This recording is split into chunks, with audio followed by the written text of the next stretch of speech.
ओम गणपत्याय नमः। ओम श्री गणेशाय नमः। ओम श्री दुर्गा देव्ये नमः। ओम श्री दुर्गाये नमः। ओम श्रीमद्देवी भागवत महापुराण प्रारंभः द्वितीय खंडः।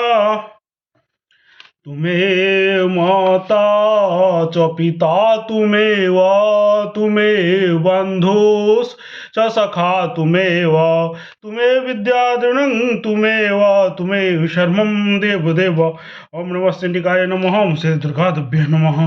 ओम श्री दुर्गाये नमः। पंचमोध्याय। यज्ञवल्लभ द्वारा भगवती सरस्वती की स्तुति। श्री नारायण बोले, हे मुने, अब आप वाग देवी सरस्वती का वह स्तुति सुनिए जो सभी मनोरथ को पूर्ण करने वाला है और जिसके द्वारा महामुनि यज्ञवल्लभ ने प्राचीन काल में उन सरस्वती देवी की स्तुति की थी। गुरुदेव के शाप से वे मुनि अपनी विद्या से युक्त हो गए थे। तब दुखार्थ होकर वे पुण्यप्रद सुस्थित लोक क्षेत्र में चले गए। वहां पहुंचकर अपनी तपस्या से भगवान सूर्य के दर्शन प्राप्त करके उन्होंने सूर्य की स्तुति की तथा शोक से संतप्त होकर वो बार बार रुदन किया। उस समय भगवान सूर्य ने उस यज्ञवल्लभ को वेद तथा वेदांग पढ़ाया और उसने कहा कि आप स्मरण शक्ति प्राप्त करने के लिए भक्ति पूर्वक सरस्वती देवी का स्तुति कीजिए। उसने ऐसा कहकर दीनों के नाथ भगवान सूर्य अंतर्ध्यान हो गए। यज्ञवल्लभ मुनि स्नान करके सिर झुकाकर भक्ति पूर्वक देवी सरस्वती की स्तुति करने लगे। यज्ञवल्लभ बोले, हे जगत जननी, गुरु के हिसाब से इस प्रकार मुख विनिष्ट स्मृति वाले निस्तेज विद्याहीन तथा दुखी पर आप कृपा कीजिए। आप मुझे ज्ञान, स्मरण शक्ति, विद्या, शिष्यों को प्रबोध कराने वाली शक्ति, ग्रंथ निर्माण का समर्थ, सुप्रतिष्ठित शिष्य, सज्जनों के सभा में अभिव्यक्ति हेतु प्रतिभा एवं उत्तम विचार क्षमता प्रदान कीजिए। देव योग से मेरी लुप्त हुई इन समस्त शक्तियों को आप पुनः उसी प्रकार नवीन रूप में कर दीजिए जैसे देवता भस्म में छिपे बीज को पुनः अंकुरित कर देते हैं। जो ब्रह्म स्वरूपिणी परमा ज्योति रूपा शाश्वत तथा सभी विद्याओं का अधिष्ठात्री देवी है, उन सरस्वती को बार बार नमस्कार है।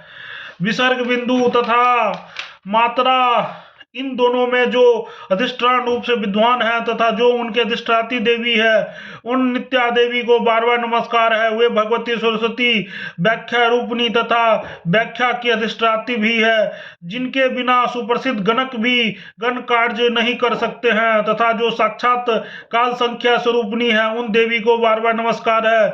जो ब्रह्म सिद्धांत स्वरूपा है, उन देवी को बार बार नमस्कार है। उन देवी को बार बार नमस्कार। जो ब्रह्म सिद्धांत स्वरूपा है, उन देवी को बार बार नमस्कार है। जो स्मरण शक्ति, ज्ञान शक्ति, बुद्धि शक्ति,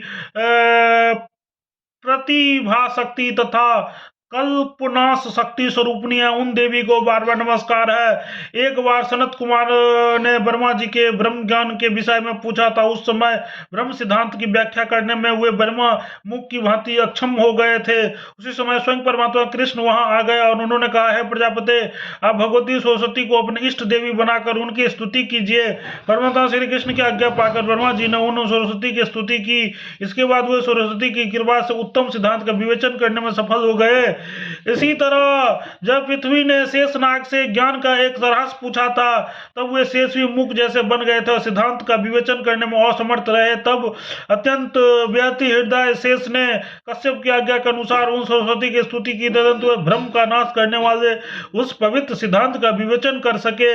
ऐसे ही व्यास ने वाल्मीकि से पुराण सूत्र पूछा, तब वो मौन हो गए। तब उन्होंने उन्हीं जगदम्बा सरस्वती का स्मरण किया। तत्पश्चात उनके वर से भ्रम रूपी अंधकार को मिटाने वाला ज्योति सदृश निर्मल ज्ञान प्राप्त करके मुनीश्वर वाल्मीकि पुराण सिद्धांत का प्रतिपादन करने में समर्थ हो सके। भगवान कृष्ण के अंश से उत्पन्न व्यास जी ने उस पुराण सूत्र को सुनकर उस कल्याणमयी सरस्वती को जाना और पुष्कर क्षेत्र में 100 वर्ष तक उनकी उपासना की। हे माता, तत्पश्चात आप से वर प्राप्त करके वे श्रेष्ठ कविंद्र हुए और उसके बाद उन्होंने वेदों का विभाजन तथा पुराणों की रचना की।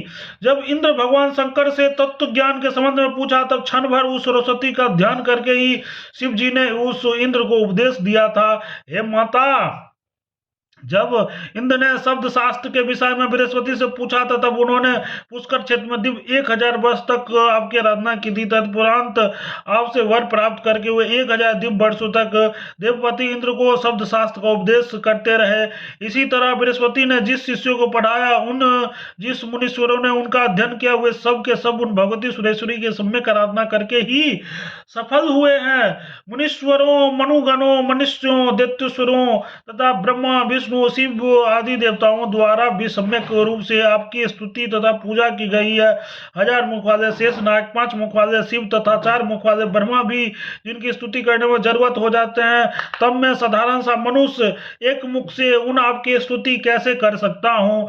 हे नारद, इस प्रकार स्तुति करके यज्ञवल्लभ मुनि भगवती सरस्वती को प्रणाम करने लगे। उसी समय भगवती भाव से उसका कंधा झुक गया था। वे आहार रहित तथा वे बार बार रो रहे थे। इसी बीच ज्योति स्वरूप ने महामाया सरस्वती ने दर्शन दिया और मुनि से बोला, तुम महान कविंद्र हो जाओ। ऐसा कहकर वे वैकुंठ चली गई।